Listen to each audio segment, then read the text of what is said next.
ملک میں ہراسانی کے واقعات میں تشویشناک حد تک اضافہ ہو گیا ہے۔ لاہور، اسلام آباد، کراچی جیسے بڑے شہروں سے آئے روز خواتین اور بچوں سے ہراسانی کے واقعات سامنے آتے رہتے ہیں۔ دور دراز دیہات اور قصبات کے بہت سارے واقعات تو میڈیا میں رپورٹ ہی نہیں ہو پاتے۔ ملک میں کاروبار کی تعلیم دینے والے سرکاری سطح کے سب سے معروف ادارے IBA سے بھی ہراسانی کی اطلاعات سامنے آئی ہیں۔ آج سب سے پہلے اسی خبر پر بات ہوگی۔ میں ہوں عرفان حیدر اور آپ دیکھ رہے ہیں update 360۔ Institute of business administration Karachi میں بھی ہراسانی کے واقعات سامنے آ گئے۔ محکمہ خزانہ کے خاتون اہلکار کے ساتھ پیش آئے ہراسانی کے واقعے کو سوشل میڈیا پر اٹھانے والے طالب علم کے خلاف IBA انتظامیہ نے کارروائی کا آغاز کر دیا، جبکہ متاثرہ خاتون کو انسداد ہراسانی کمیٹی میں یرغمالی صورتحال کا سامنا ہے۔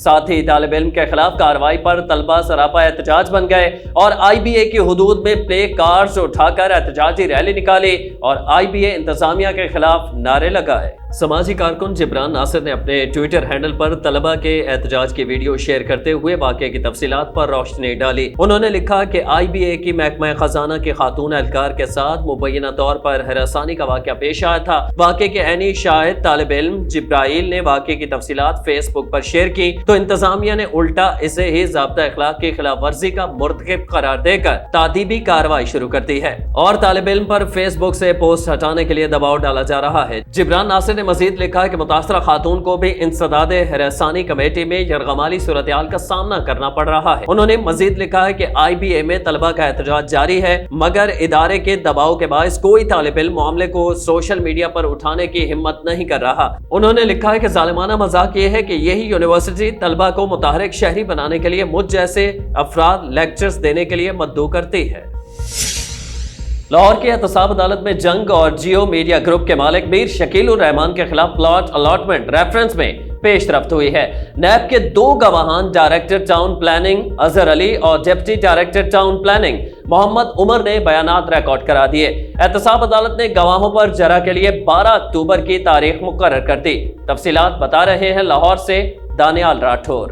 جی بالکل، جنگ اور جیو کے مالک میر شکیل الرحمان کے خلاف غیر قانونی پلاٹ کی الاٹمنٹ ریفرنس کیس پر جو ہے احتساب عدالت میں سماعت ہوئی۔ احتساب عدالت کے جج اسد علی نے اس کیس کی سماعت کی ہے۔ نیب کی جانب سے پروسیکیوٹر حارث علی نے اپنے دلائل مکمل کیے۔ گزشتہ پیشی پر میر شکیل الرحمان کی جانب سے بریت کی درخواست دائر کی گئی تھی، جو کہ عدالت کی جانب سے اس کو خارج کر دیا گیا اور مزید جو ہے گواہان کو جو ہے طلب کر رکھا تھا۔ اس پیشی کے اندر جو ہے director town planning Azhar Ali اور ڈپٹی ڈائریکٹر ٹاؤن پلاننگ عمر نے اپنے جو ہے وہ بیانات جو ہے عدالت میں قلم بند کروائے ہیں اور قلم بند کروانے کے بعد جو ہے سماعت جو ہے آئندہ 12 اکتوبر تک مقرر کر دی گئی ہے۔ جی وزیر اعظم عمران خان سے T20 ورلڈ کپ کے لیے منتخب پاکستانی اسکواڈ نے گزشتہ روز ملاقات کی ہے۔ چیئرمین PCB رمیز راجہ اور دیگر بورڈ حکام بھی ملاقات میں موجود تھے۔ وزیر اعظم نے کھلاڑیوں سے اپنا کرکٹ کا تجربہ شیئر کیا اور کھلاڑیوں کا حوصلہ بڑھایا، جبکہ وزیر اعظم نے ہر کھلاڑی سے الگ الگ گفتگو کی۔ وزیر اعظم نے کھلاڑیوں کو میدان میں سر اٹھا کر رکھنے کی ہدایت کی اور کہا کہ کھلاڑیوں کے کندھے گرے ہوئے دکھتے ہیں تو بہت برا تاثر جاتا ہے۔ ہار جیت کھیل کا حصہ ہے، آخری گیند تک ہار نہیں ماننی چاہیے۔ وزیر اعظم کا کہنا تھا کہ کھلاڑیوں کو جوش و جذبے کے ساتھ میدان میں کرکٹ کھیلنی چاہیے اور مخالف کھلاڑیوں کو آؤٹ کرنے پر زیادہ مناسب خوشی منانی چاہیے۔ وزیر اعظم عمران خان نے کھلاڑیوں کو لیکچرز دیتے ہوئے کہا کہ کھلاڑی آخری دم تک لڑتا رہتا ہے اور ہار نہیں مانتا۔ کسی بھی صورت اپنے آپ کو کمزور نہیں سمجھنا چاہیے، بھرپور ٹریننگ کریں، محنت کریں اور 100% پرفارمنس دیں۔ ہمیشہ گراؤنڈ میں مثبت مائنڈ سیٹ کے ساتھ اتریں۔ انہوں نے کہا کہ اپنے دماغ سے دورہ نیوزی لینڈ اور انگلینڈ کا معاملہ نکال دیں، اپنا فوکس ورلڈ کپ پر مرکوز رکھیں۔ وزیر اعظم نے کھلاڑیوں کو 92 کے ورلڈ کپ کی کہانی بھی سنائی اور کہا کہ 92 کے ورلڈ کپ میں دنیا کو لگتا تھا کہ ہم اگلے راؤنڈ میں نہیں پہنچ سکیں گے، لیکن ہم ورلڈ کپ جیت گئے۔ وزیر اعظم نے کھلاڑیوں کو گراؤنڈ میں جارحانہ حکمت عملی اپنانے کا مشورہ دیا اور تمام ٹیم کو اتفاق اور یکجہتی سے کھیلنے کی ہدایت کی۔ کھیلوں کے ماہرین کا کہنا تھا کہ صرف لیکچر سے ورلڈ کپ جیتنا ممکن نہیں۔ نیوزی لینڈ اور انگلینڈ کی T20 ٹیموں کے دورہ پاکستان کی منسوخی سے بابر 11 کو پہنچنے والے نقصان کا ازالہ کسی غیر ملکی ٹیم کے دورہ پاکستان سے ہی ممکن ہے۔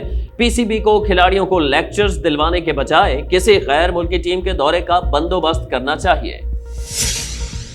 تخلیقی صلاحیتوں سے مالا مال علی ظفر پاکستانی ثقافت کے رنگوں کو اپنے فن کے ذریعے دنیا بھر میں روشناس کرانے میں مصروف ہیں۔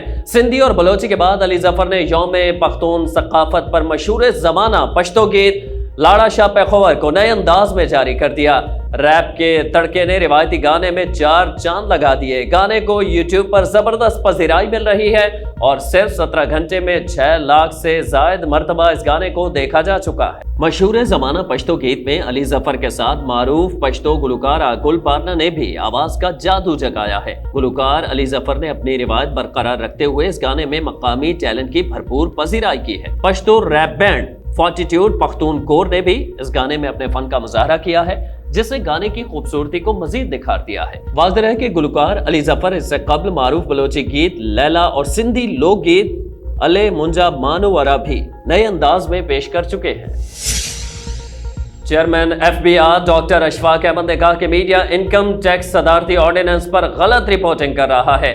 خبر کا جو اینگل پیش کیا جا رہا ہے اس سے عوام اور تاجر پریشان ہو رہے ہیں۔ عوام اور تاجروں کے بجلی اور گیس کے بل منقطع ہوں گے، نہ ہی سم بند ہوگی۔ قومی اسمبلی کی قائمہ کمیٹی برائے خزانہ میں اظہار خیال کرتے ہوئے فیڈرل بورڈ آف ریونیو کے چیئرمین ڈاکٹر اشفاق احمد نے کہا کہ صدارتی آرڈیننس میں چند مخصوص پیشہ ور افراد کو ٹیکس کے دائرہ کار میں لانا چاہتے ہیں جو ٹیکس جمع نہیں کراتے۔ ان میں ایسے ڈاکٹرز، بیوٹیشنز، انجینئرز، چارٹرڈ اکاؤنٹنٹس، وکلا، کنسلٹنٹس اور آرکیٹیکٹس شامل ہیں جو اپنے گھروں میں دفاتر چلا رہے ہیں اور اس آمدن پر کوئی ٹیکس نہیں دیتے۔ ان کے بجلی اور گیس کے بلوں پر ٹیکس وصول کیا جائے گا اور انہیں ٹیکس نیٹ میں لایا جائے گا۔ ان سے ٹیکس تفصیلات طلب کریں گے اور اگر نہ ملی تو نوٹس دیں گے، اور اگر ٹیکس چوری ثابت ہوئی تو پھر بھی ٹیکس نہ دیا تو پھر ان کے بجلی اور گیس کے کنیکشن منقطع کیے جائیں گے اور ان کے نام پر موجود سم بلاک کی جائیں گی۔ ڈاکٹر اشفاق احمد نے بتایا کہ مالی سال 2020-21 میں 4734 ارب روپے کے محصولات اکٹھے کیے گئے۔ ٹیکس وصولیاں مالی سال 2019-20 سے 18.45% زائد رہیں۔ چیئرمین ایف ای آر نے بتایا کہ مالی سال کے پہلے 2 ماہ میں 850 ارب روپے کے محصولات جمع کیے۔ رواں مالی سال 2 ماہ کا ریونیو ہدف 690 ارب روپے تھا۔ بلڈرز مافیا کے شکنجے میں جکڑے کراچی والوں کے لیے کوئی جائے پناہ نہیں رہی۔ سپریم کورٹ نے نظر ثانی درخواست مسترد کرتے ہوئے شارع فیصل پر واقع نسلہ ٹاور گرانے کا حکم دے دیا۔ سندھ حکومت کو عمارت خالی کرنے کے لیے 1 ماہ کی مہلت مل گئی۔ بیریا ٹاؤن کے الاٹیز 8 سال بعد بھی گھروں کا قبضہ نہ ملنے پر عدالت کے باہر دہائیاں دیتے رہے۔ سپریم کورٹ کراچی رجسٹری میں نسلہ ٹاور کیس کی سماعت ہوئی۔ سینئر قانون دان منیر اے ملک نسلہ ٹاور کی جانب سے بحیثیت وکیل پیش ہوئے اور موقف اپنایا کہ سروس لین پر کوئی قبضہ نہیں کیا گیا۔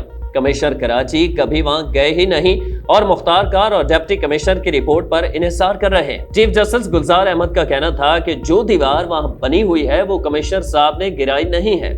چیف جسٹس نے کمشنر کراچی کو حکم دیا ہے کہ ابھی جا کر اس دیوار کو گرا دیں۔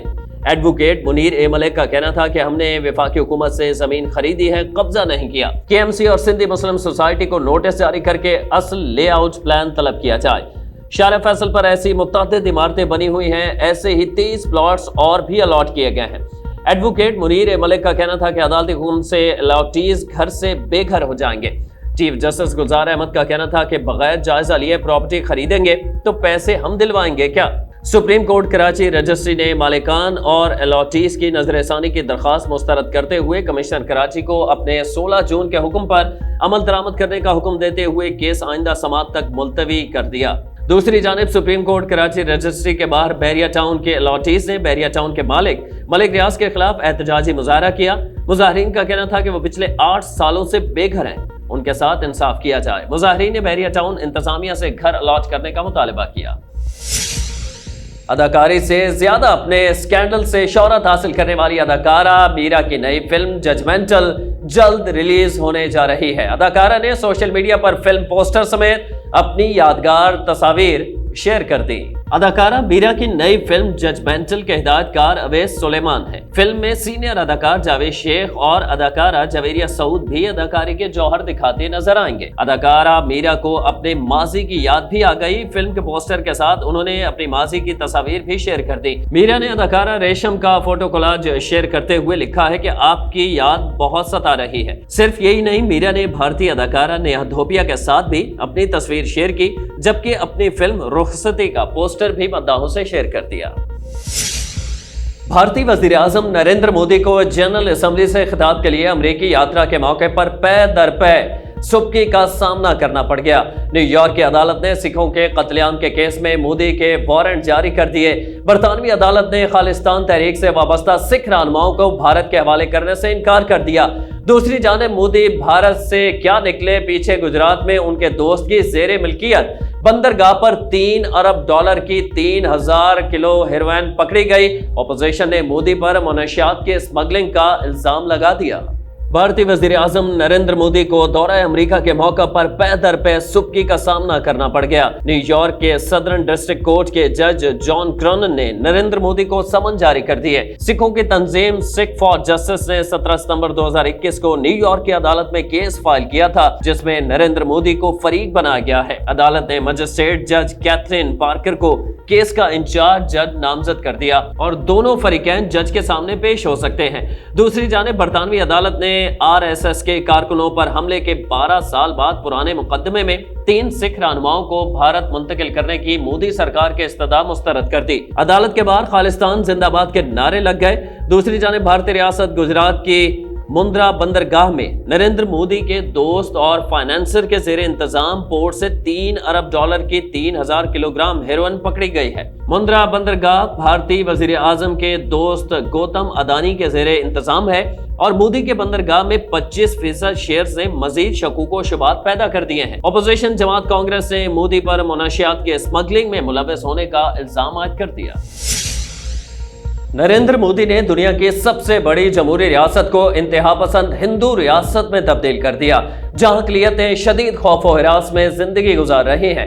خاص کر مسلمانوں کے لیے عرصہ حیات تنگ کر دیا گیا ہے۔ مقبوضہ کشمیر میں 5 اگست 2019 کے بعد سے نظام زندگی مفلوج ہے۔ مودی سرکار کو یہ بات سمجھنا ہوگی کہ ظلم و جبر کے ہتھ کنڈے اپنے ملک تک تو چل سکتے ہیں، لیکن پوری دنیا آپ کی ڈکٹیشن پر نہیں چل سکتی۔ اپڈیٹ 360 میں آج اتنا ہی۔ دیگر خبریں جاننے کے لیے وزٹ کیجیے ہماری ویب سائٹ news360.tv۔